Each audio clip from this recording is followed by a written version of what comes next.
Until the turn of the 19th century, the Chinese city of Harbin was just a modest fishing village, whose name means a place to dry nets. In 1896, Russia negotiated to build a railway line from the port of Vladivostok to Harbin, and the city experienced an influx of workers and a flood of refugees escaping the Russian Revolution.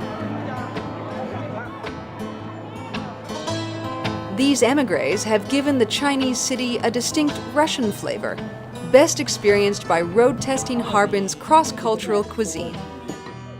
One of the best places to start a culinary journey is the city's bomb shelters. Built at the height of World War II and now housing underground malls offering tasty Harbin delicacies. Fight through the crowds for karavai, a Russian staple which roughly translated means big bread.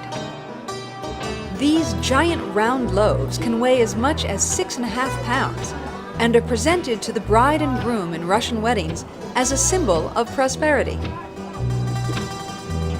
Other popular local dishes include smoked pork sausage with Chinese spices, sauerkraut with noodles, and brioche.